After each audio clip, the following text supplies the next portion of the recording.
आज की क्लास में हम आपको पढ़ाने जा रहे हैं गाइस स्टैटिस्टिक्स के कुछ महत्वपूर्ण बिंदु, जैसे कि एक्सेल में mean, median, mode, correlation, ANOVA, T test कैसे कैलकुलेट करते हैं, उनका क्या यूज़ होता है और एक्चुअली सांख्यिकी होती क्या है। स्टैटिस्टिक्स को हिंदी में कहते हैं सांख्यिकी। सांख्यिकी का अर्थ संख्या वैसे संबंधित शास्त्र से होता है। सांख्यिकी विज्ञान की वह शाखा है जिसमें हम जो भी संख्याएं हैं या हमारी बहुत सारी वैल्यूज़ हैं उनका हम कैलकुलेशन करते हैं, हम अपने क्वेश्चंस का आंसर निकाल सकते हैं उससे। और बिजनेस में, पढ़ाई में, विज्ञान में सभी जगह सांख्यिकी का बहुत वास्ट यूज़ किया जा रहा है। और ये जो है हमारा कौटिल्य और पुराने ज़माने में अर्थशास्त्र के ज़माने से जो है स्टैटिस्टिक्स का यूज़ किया जाता है। और बहुत ही डेटा साइंस, मशीनरी लर्निंग, इन सबको हम बहुत अच्छे से समझ सकते हैं। और सबसे ज़्यादा रिसर्च मेथडोलॉजी की आज सबसे इम्पॉर्टेंट नीड बन गई है स्टैटिस्टिक्स, क्योंकि हम जो भी हमारा डेटा कलेक्ट करते हैं, मीनिंगफुल ड्राइंग है, जो भी चीज़ें हैं हमारी, उन सबको जो भी हम रिसर्च कलेक्ट करते हैं, रिसर्च के लिए डेटा, उन सबको कैलकुलेट करने के लिए और हमारी हाइपोथेसिस तक पहुंचने के लिए हमें बहुत सारे वैल्यूज़ की, फॉर्मूलाज की ज़रूरत होती है, जो कि स्टैटिस्टिक्स ने बहुत ही आसान कर दिया है। तो चलिए मैं आपको बताती हूँ कि स्टैटिस्टिक्स का यूज़ किया कैसे जाता है या स्टैटिस्टिक्स है क्या। Statistics method is involve in carrying out of study include planning, designing, collecting data, analysing, drawing, meaningful interpretation and reporting of research finding. Basically इसका मतलब ये होता है कि हम जो भी डेटा को कलेक्ट करते हैं, उन सबकी जो स्टडी करते हैं, उनकी जो रिसर्च के आंसर तक हम पहुंचते हैं, उनके लिए जो भी हम स्टैटिस्टिकल मेथड्स का यूज़ करते हैं वो स्टैटिस्टिक्स कहलाती है। ठीक है। अब स्टैटिस्टिक्स रिसर्च में इम्पॉर्टेंट कैसे हो सकती है, ये हमारे जो है every people, every industry, every business question, उनके प्रिडिक्ट आउटकम्स को निकालने के लिए, उनके क्वेश्चंस के आंसर को निकालने के लिए ये सबसे ज़्यादा यूज़ होती है। अब मैं स्टार्ट करती हूँ मीन से। The mean of data set is found in adding all the numbers in data set and then dividing by the number of value in the set। इसका सीधा सा मतलब ये है कि आप यहाँ पे ये देख पा रहे हैं, जैसे ये सपोज हमारे कोई 5 नंबर हैं, 5 नंबर्स का टोटल किया हमने, क्या दे रहा है, मीन और एवरेज एक ही चीज़ होती है। Data set is found in adding all the numbers. Adding all the numbers मतलब इन सबको हमने यहाँ प्लस कर दिया। And dividing by the number of values, dividing by the number of values 5, 1 2 3 4 5 values हैं, तो डिवाइडिंग बाय हमने क्या कर दिया 5, तो ये हमारी वैल्यूज हो गई। तो इसके प्लस का कैलकुलेशन और नंबर ऑफ वैल्यूज काउंटिंग करके उनका, इन दोनों का जब हम आपस में डिवाइड करते हैं गाइस, तो मीन कैलकुलेट होता है। मीन और एवरेज एक ही चीज़ होती है। चलिए अब हम इसको एक्सेल में आपको कैलकुलेट करके दिखाते हैं। अब मैंने एक्सेल में एक शीट बना के रखी है, आप देख सकते हैं मेरे कुछ स्टूडेंट्स हैं, ये मैंने उनकी हाइट का मेज़रमेंट किया है, ये मैंने उनके वेट का मेज़रमेंट किया है। सपोज ये एक छोटा सा एग्जांपल है। अब मुझे ये देखना है कि इतने लोगों में से हाइट का जो हमारा एवरेज मीनिंग है, जो हमने डेटा कलेक्ट किया है, वो क्या निकल रहा है। तो हम डेटा को सिलेक्ट करेंगे। डेटा को सिलेक्ट करने के बाद हम कहाँ जाएंगे गाइस, एवरेज हम डायरेक्ट भी कैलकुलेट कर सकते हैं। फॉर्मूला पे चलते हैं। फॉर्मूला में आप देखेंगे बहुत ही ध्यान से, इसमें मोर फंक्शंस पे जाना है आपको। कहाँ जाना है, फॉर्मूला, मोर फंक्शन, स्टैटिस्टिक्स।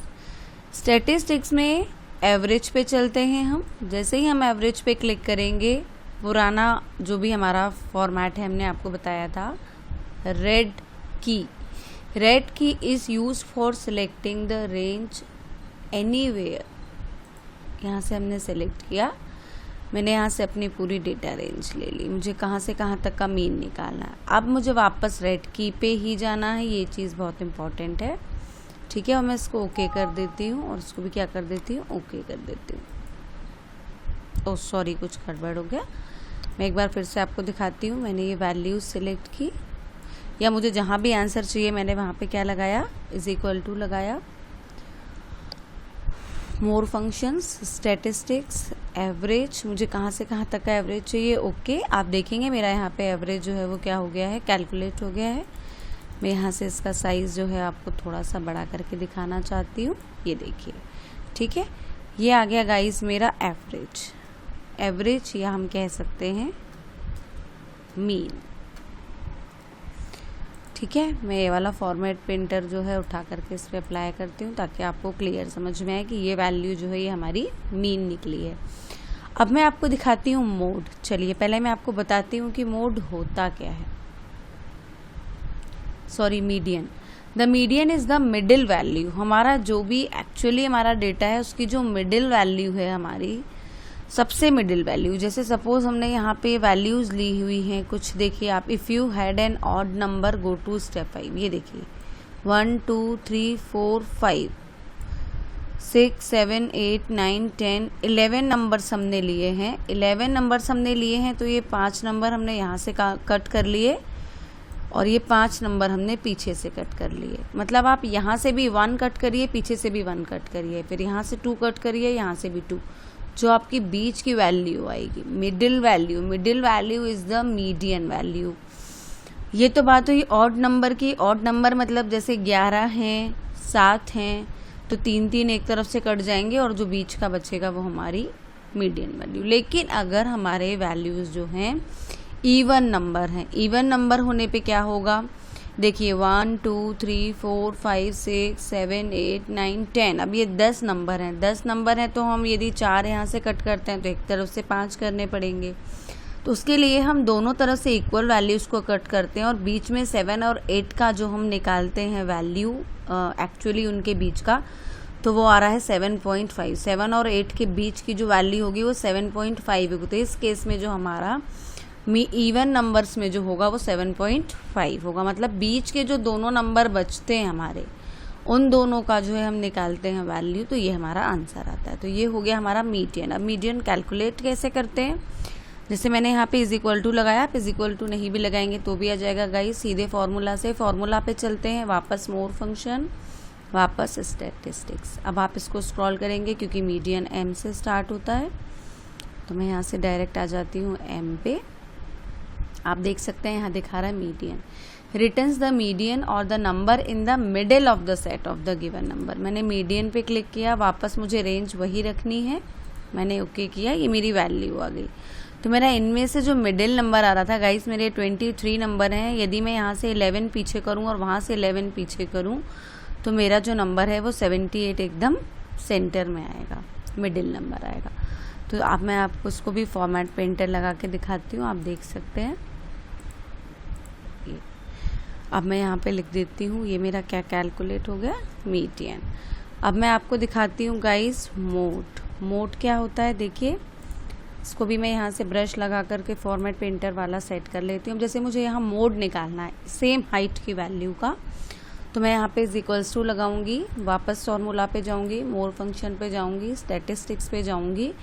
अब मुझे मोड निकालना है, वापस वो एम पे मिलेगा, तो मैं इसको स्क्रॉल करते हुए मोड पे ले आती हूँ। मोड क्या होता है, mode returns the most frequency,